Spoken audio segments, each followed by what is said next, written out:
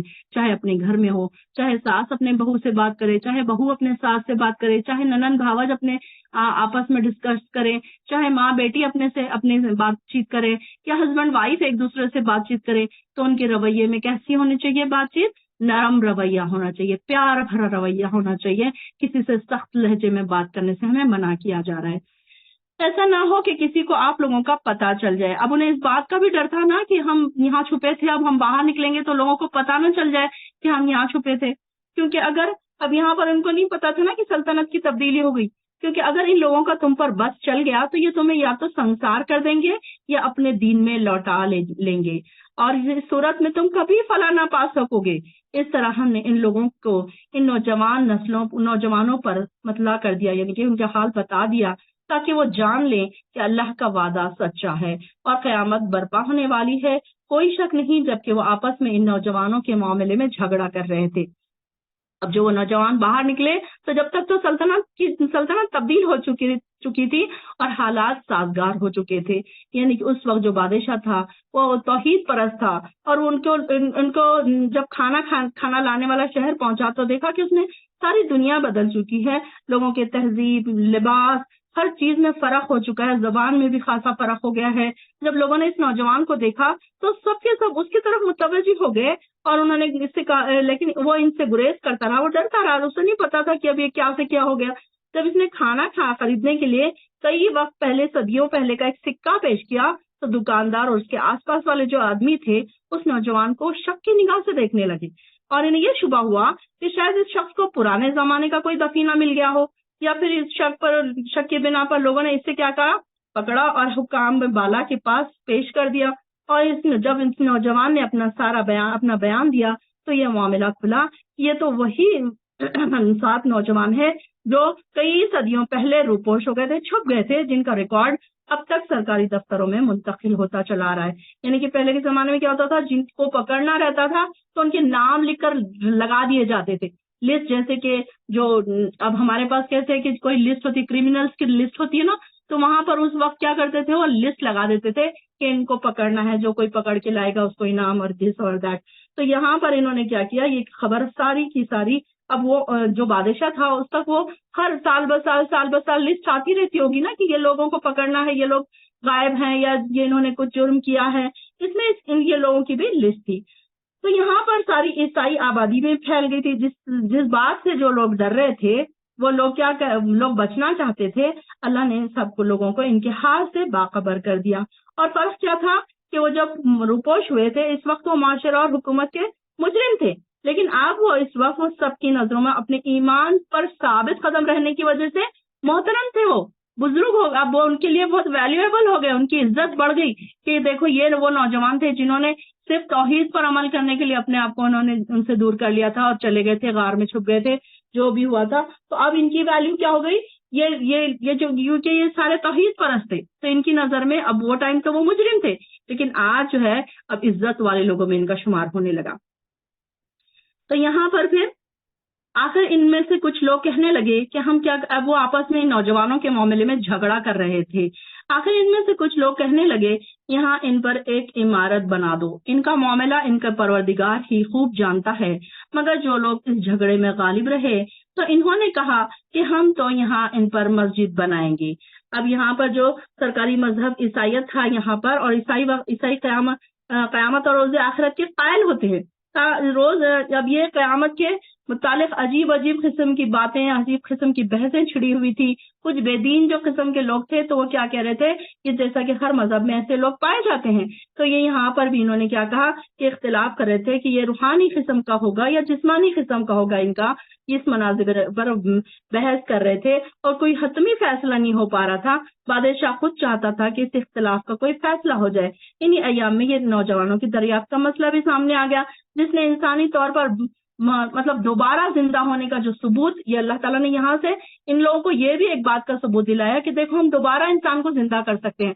جب اللہ تعالیٰ اتنے سال کسی کو سلا کر دوبارہ نیند سے جگا سکتے ہیں، تو یہاں پر اللہ تعالیٰ کا بتانے کا مقصد یہ تھا کہ میں انسان کو دوبارہ مرنے کے بعد اٹھا بھی سکتا ہوں، زندہ بھی کر سکتا ہوں. تو یہاں پر اس وقت کچھ لوگ ایسے اس بات کو نہیں مانتے تھے کہ قیامت قائم ہوگی یا انسان دوبارہ اٹھے گا، تو یا انسان کا دوبارہ دوسری زندگی بھی ہوگی، جنت اور جہنم بھی ہوگا، فیصلہ بھی ہوگا. تو یہ بحثوں میں اکثر لوگ پڑے رہتے تھے. تو اللہ تعالیٰ نے ان کے لیے بھی یہ کھول دیا کہ دیکھو جب میں ان لوگوں کو سلا کر اتنے سال کے بعد اٹھا سکتا ہوں تو میں تم کو دوبارہ بھی پیدا کر سکتا ہوں. اب یہ اصحاب کہف سب لوگوں کی نظروں میں محترم ہو گئے، عزت والے ہو گئے، اولیاء اللہ سمجھے جانے لگے. لوگوں نے ان سے غار میں جا کر ملاقات کی، یا ان لوگوں نے غار سے نکل کر لوگوں کو سلام علیک کیا. کچھ اس طریقے کی باتیں ہوئی، لیکن تفصیل سے اس بات کا سارا کچھ نہیں پتا چلتا. کھانا لانے والا بھی غار میں واپس چلا گیا. اب اس نے آ کر بتایا کہ ہم اس طریقے سے آئے تھے، اور پھر جب وہ واپس چلے گیا تو پہلے کی طرح پھر لیٹ گئے وہ، اور پھر وہیں پر ان کی روح قبض ہو گئی اور روح پرواز ہو گئی.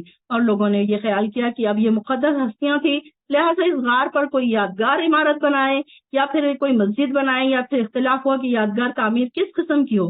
جو لوگ بااثر صاحب رسوخ تھے، مطلب جو بڑے بڑے لوگ تھے، ان کی رائے یہ تھی کہ اس غار کے پاس ایک مسجد یا عبادت خانہ یادگار کے طور پر بنا دیا جائے کہ جسے ان بااثر لوگوں کو خود بنانے کا ذمہ ملے. اور اس طریقے سے اصحاب کہف کو اولیاء اللہ کو کی اور ان کے غار کو آستانے یا ان کے مقبرے کی حیثیت حاصل ہو گئی. آستانوں یا خانقاہوں اور مزاروں وغیرہ کے قریب یا ان پر مسجدیں بنانا، کسی مسجد میں کسی ولی کو ولی اللہ سمجھ کر کسی قبر پر بنا دینا، ایسے کام ہے جن سے رسول اللہ صلی اللہ علیہ وسلم نے سختی سے منع فرمایا ہے. تو وجہ یہی ہے کہ ایسے کاموں سے شرک کی بہت ساری راہیں کھلتی ہیں. جیسا کہ آج کل ہم دیکھتے ہیں کہ کئی درگاہیں بنی ہوئی ہیں جہاں پر لوگ جا کے وہ کرتے ہیں، اپنی منتیں مانگتے ہیں، پھر کچھ وہاں پر اپنے نذرانے پیش کرتے ہیں. تو یہ ساری چیزیں اللہ کے نبی نے منع فرمائی ہے. کچھ لوگ کہتے ہیں کہ یہ نوجوان 3 تھے، چوتھا ان کا کتا تھا. کچھ یہ کہتے ہیں وہ 5 تھے، چھٹا ان کا کتا تھا. یہ سب بے تکی باتیں ہیں. اور کچھ کہتے ہیں وہ 7 تھے، 8واں ان کا کتا تھا. آپ ان سے کہیے کہ میرا پروردگار ہی ان کی ٹھیک تعداد جانتا ہے، جسے چند لوگوں کے سوا دوسرے نہیں جانتے. لہٰذا آپ سرسری سی بات کے علاوہ ان سے بحث میں نہ پڑیے اور ان کے بارے میں کسی سے کچھ نہ پوچھیے. اور جس چیز کے متعلق یہ کچھ کبھی نہ کہیں کہ یہ میں کل ضرور کروں گا، تو یہ کہ اللہ چاہے. اب یہاں پر دیکھیے انشاءاللہ، وعدے کے وقت انشاءاللہ کہنے کی ہدایت ہوئی. جب یہ ہوا کیا تھا اس وقت جب کفار مکہ نے آپ سے اصحاب کہف کے بارے میں متعلق سوال کیا، تو آپ نے ان کو کیا جواب دے دیا کہ میں آپ کو کل جواب دوں گا. آپ کا کیا خیال تھا کہ جبرائیل علیہ السلام آئیں گے تو میں ان کو پوچھ کر بتا دوں گا. تو آپ نے اس وقت انشاءاللہ نہیں کہا تھا کہ آپ یہاں پر دیکھیے ہمیں انشاءاللہ تک کہنے کی تعلیم دی جا رہی ہے یہاں سے ہمیں. تو یہاں پر آپ صلی اللہ علیہ وسلم نے انشاءاللہ نہیں کہا. تو کیا ہوا، اب انہوں نے کیا سوچا کہ جب جبرائیل علیہ السلام آ جائیں گے تو میں ان کے سوال کا جواب دے دوں گا. مگر کل تک ان دنوں میں کوئی بات بھی نہ ہوئی، اور پھر چند دن تک جبرائیل علیہ السلام وحی لے کر آئے ہی نہیں. تو اس سورہ کی آیات لے کر آئے، اور ساتھ ہی آپ کے لیے یہ ہدایت بھی نازل ہوئی کہ کسی بات کا ایک دم ایسا وعدہ نہ کیجیے کہ میں کل کروں گا یہ کام. اگر وعدہ کرنا ہی ہے تو ساتھ میں الا ماشاء اللہ ضرور کہیں، یعنی کہ اگر اللہ تعالیٰ کو منظور ہوا تو میں فلاں وقت فلاں کام کروں گا. اور اگر آپ کبھی یہ بات بھول جائیں تو جس وقت یاد آئے اسی وقت کہہ لیا کریں. مطلب ہے کہ ہر کام اللہ کی ارادے سے، اللہ کی مشیت کے تحت ہی ہوتا ہے. اس بات کو ہر وقت ہم کو یاد رکھنا چاہیے. یہ ہدایت دی گئی ہے اور کسی کو یہ معلوم نہیں ہو سکتا کہ وہ کل تک یا فلاں وقت تک کام کر سکے گا یا نہیں کر سکے گا. کسی کو غیب کا علم حاصل نہیں ہے، اور نہ کوئی اپنے آپ خود مختار ہے کہ کوئی انسان اتنا پکا بھروسہ کر لے کہ میں یہ کام کر سکتا ہوں. لہٰذا کوئی شخص پورے صدق دل سے، سچے دل سے، سچی نیت سے بھی کوئی وعدہ بھی نہ کرے، کوئی جب کرے تو انشاءاللہ ضرور کہے. ہم کو بھی اس بات کی یہاں پر تعلیم دی جا رہی ہے کہ ہم جب بات کہیں، کسی سے وعدہ کریں تو ہم انشاءاللہ ضرور کہیں. انشاءاللہ کو بطور ڈھال استعمال کرنا چاہیے کہ یعنی کہ اگر اللہ چاہے تو ہم یہ کریں گے. اور وہ نوجوان اپنے غار میں 300 سال ٹھہرے تھے. یہاں پر بھی انڈر لائن کر لیجیے اپنے اپنے قرآن میں. وَلَبِثُوا فِي كَهْفِهِمْ ثَلَاثَ مِئَةٍ سِنِينَ. ثلاثہ کس کو کہتے ہیں؟ 3. میاں کس کو کہتے ہیں؟ سال. میاں 100 اور سنین سال، 300 سال. یہاں پر وہ کتنے سال رہے؟ وَازْدَادُوا تِسْعًا اور 9 اس کے اوپر 9 300 سال ٹھہرے اور اس کے اوپر 9 سال اور زیادہ. اس طریقے سے ہمارے پاس پورے 309 ہم بولتے ہیں، لیکن عربک میں بولنے کا طریقہ یہ ہے 300 اور اس کے اوپر 9 ایئرس. اور آپ ان سے کہیے اللہ ہی بہتر جانتا ہے جتنی مدت وہ ٹھہرے رہے، اور اسی کو آسمانوں اور زمین کی پوشیدہ باتیں معلوم ہے. کیا وہ نہیں دیکھتے؟ کیا وہ نہیں دیکھتے؟ کیا ان سے کہیے کہ جتنی مدت وہ ٹھہرے رہے اس کو آسمانوں اور زمین کی پوشیدہ باتیں معلوم ہے. کیا وہ کیا ہی خوب دیکھنے اور سننے والا ہے. ان چیزوں کا اللہ کے سوا اور کوئی کارساز اور منتظم نہیں ہے. وہ اپنی حکومت میں کسی کو شریک نہیں کرتا. اے نبی، جو کچھ آپ کی طرف وحی کی گئی ہے آپ کے پروردگار کی کتاب میں، وہ انہیں پڑھ کر سنا دو. کوئی اس کے ارشادات کو بدلنے کا مجاز نہیں، اور اگر کوئی ایسا کام کرے تو آپ اللہ کے سوا اس کے لیے کوئی پناہ کی جگہ نہ پائیں گے. اور اپنے آپ کو ان لوگوں کے ساتھ ہی مطمئن رکھیے جو صبح اور شام اپنے پروردگار کو پکارتے ہیں اور آپ کی رضا چاہتے ہیں. آپ کی آنکھیں ان سے ہٹنے نہ پائیں کہ دنیاوی زندگی کی زینت چاہنے لگیں. نہ ہی آپ اب ایسے شخص کی باتیں مانیے جن کا دل ہم نے اپنے ذکر سے غافل کر دیا ہے، اور وہ اپنی خواہش پر چلتا ہے اور اس کا معاملہ حد سے بڑا ہوا ہے. یعنی کہ کافر اللہ سے دور رہنے والے لوگوں سے کیا کرنا ہے؟ کنارہ کش کرنا ہے، کہیں ایسا نہ ہو کہ وہ آپ کو بھی اس سے ہٹا دے. ایسے جو غافل لوگ ہیں جو اپنی خواہشوں کے پوجا کرتے ہیں، خواہشوں پر چلتے ہیں، تو ان کا معاملہ کیا ہے؟ حد سے بڑا ہوا ہے. آپ ان کی بات نہ مانیے، ان کے ساتھ بھی نہ رہیے، کیونکہ اللہ تعالیٰ نے ان کو کیا کیا؟ دنیاوی زینت میں، دنیاوی زندگی میں ہی ان کو اللہ تعالیٰ نے ان کو بزی کر دیا کہ وہ اس طرف آتے ہی نہیں. اور آپ ان سے کہیے حق تو وہ ہے جو تمہارے پروردگار کی طرف سے آ چکا ہے. اب جو چاہے اسے مان لے، جو چاہے اس کا انکار کر دے. ہم نے ظالموں کے لیے ایسی آگ تیار کر رکھی ہے جس کی جو قناتیں ہیں اسے گھیرے ہوئے ہیں، یعنی کہ اس کی جو بڑی بڑی آگ کی لپیٹیں ہیں وہ اس کو گھیرے ہوئے ہیں. اور اگر وہ پانی مانگے تو انہیں پینے کو جو پانی دیا جائے گا وہ پگھلے ہوئے تانبے کی طرح ہوگا، گرما، اور ان کے چہرے بھون ڈالے گا. اللہ اکبر، استغفر اللہ. اللہم لا تجعلنا منہم، اللہم لا تجعلنا منہم. اللہ اکبر. اتنی سخت عذابوں کا جب ذکر آتا ہے تو دل کانپ اٹھتا ہے کہ اللہ کیسے ہم تو ایک چھوٹا سا روٹی پکاتے وقت ہم چھوٹا سا ہمارے ہاتھوں میں اگر بھاپ لگ جائے تو ہم 4 دن تک تڑپتے رہتے ہیں اس بھاپ سے. یہ سوچئے کہ اللہ ہم تیری آگ پر ہم صبر نہیں کر پائیں گے. اللہ تو ہم کو اس آگ سے بچا لینا. اللہ بہت سخت عذاب ہے تیرے. اللہ تیرے بہت سخت عذاب ہے. کیسی تانبے کی طرح گرم اور چہرے کو بھون ڈالے گا یہ عذاب اللہ کا. اللہ تو رحم فرمانا. اور وہ پانی مانگیں گے تو وہاں پر ان کو پانی بھی کیا دیا جائے گا؟ کھولتا ہوا پانی دیا جائے گا، پگھلے ہوئے تانبے کی طرح. اللہ تو ہم کو دیکھیے یہاں پر ہماری عیش والی زندگی کیسی ہے کہ ہم کو ٹھنڈے پانی کے بغیر ہمارا گزارا نہیں ہوتا، ہمارے بچوں کا اور ہمارا. ہم نے ایسی زندگیوں کو ایسی آرام دہ اور ایسی آسائش والی زندگی بنا دی ہے کہ ہم کو ٹھنڈے پانی کے بغیر تو ہمارا چلتا ہی نہیں ہے کام. کیسا سخت عذاب ہوگا. کیسے ہم نے اپنے جسموں کو آرام دہ بنا کر رکھا ہے، عیش پسند بنا کر رکھا ہے. اللہ سے دعائیں کیجیے کہ اللہ ہم کو تو نے جیسے دنیا میں عیش پرستی عطا کی ہے، دنیا میں جیسے تو نے ہم کو آرام عطا کیا ہے، اللہ تعالیٰ قیامت کے بعد بھی تو جنتوں میں ہم کو ویسے ہی اس سے زیادہ آرام والی زندگی عطا فرمانا. اللہ تو رحم فرمانا. اللہ تم کو اللہ لا تجعلنا منہم، اللہ ہمیں ایسے لوگوں میں سے نہ بنا. اللہم اجرنا من النار. اللہ ہم کو اور ہمارے اہل و عیال کو، ہماری نسلوں کو اس آگ سے بچا لینا.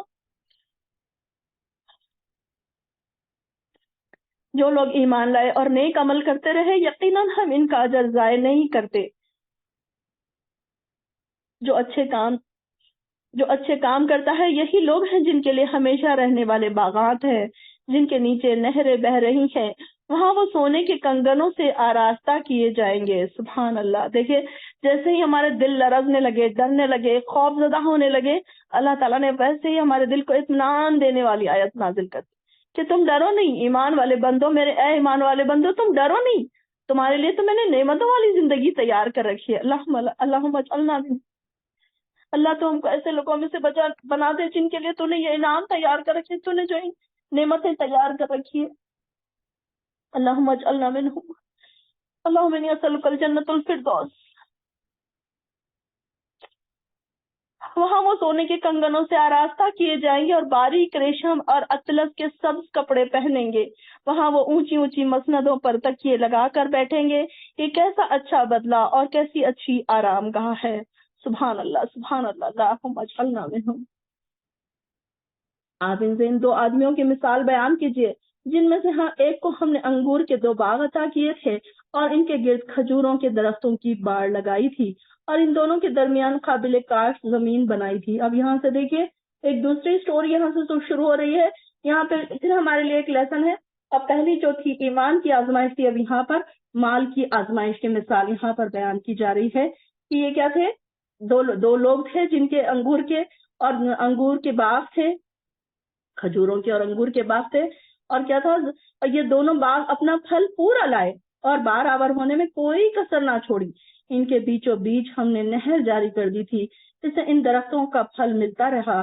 تو ایک دن وہ گفتگو کے دوران اپنے ساتھی سے کہنے لگا، میں تجھ سے زیادہ مالدار بھی ہوں اور زیادہ بھی ہوں، قوت میں بھی زیادہ، مطلب میرے کے گھر کے لوگ بھی میرے اولاد کے لحاظ سے، افرادی قوت کے لحاظ سے بھی میں زیادہ ہوں۔ یہی کہتے کہتے وہ اپنے باغ میں داخل ہوا، حالانکہ وہ اپنے آپ پر ظلم کر رہا تھا، اور کہنے لگا، میں تو نہیں سمجھتا یہ کہ باغ کبھی اجڑ بھی سکتا ہے، اور نہ ہی میں یہ گمان کرتا ہوں کہ قیامت کبھی قائم ہوگی، اور اگر مجھے اپنے رب کے یہاں پلٹا کر جایا بھی گیا تو میں یقیناً اس سے بہتر جگہ پاؤں گا۔